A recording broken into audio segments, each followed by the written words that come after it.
Fëmia dhe truri në vitet e para të jetës, a ka 5 gjëra që duhet të dinë prindrit? Nga ju si shefi i neurokirurgjisë, po edhe i pediatrisë. I këndon, i lexon, i qesh, bashkëvepron. Këto janë të mjaftueshme që fëmia të rritet i shëndetshëm nga ana mendore. Një fëmijë i cili lihet aty te cepi me atë ekranin edhe ndërkohë nuk dëgjon as fjalë nga prindi dhe as një ndërveprim nga prindi, është një fëmijë që nuk ka për të rritur mirë. Hemorragjia ndodh në një moment. Te fëmia zakonisht shohim që sikur është më i irritueshëm, më i ngacmueshëm, qan më shumë. Nganjëherë shohim që ka dhe një rritje të perimetrit të kokës, koka bëhet më e madhe.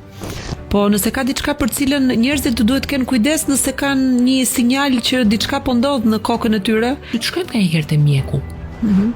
Një herë në vit, një herë në 2 vjet, po të shkojmë.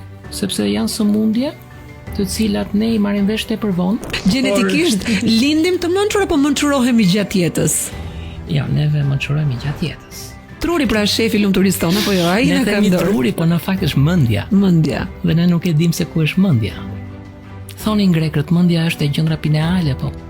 Unë e shoh atë pinealen kur e operoj, po se shoh mendjen aty. Ku është gjendra pineale se e kemi trurin atje dhe mund ta hapim dhe ta demonstrojmë pak? Ku këtu është pinealia. Është shumë thellë. Atë që ne dimë është që ka lidhje me dritën. Iku truri. Ku ikën truri, profesor? Truri flen gjumë në atë moment. Flen gjumë? Ti je një njeri pa tru. Që s'është gjë e mirë. Stresi dhe traumat shpeshherë çojnë impotencë seksuale tek burrat. Si duhet thyer cikli? Kjo është kur truri bëhet më i fortë se sa trupi.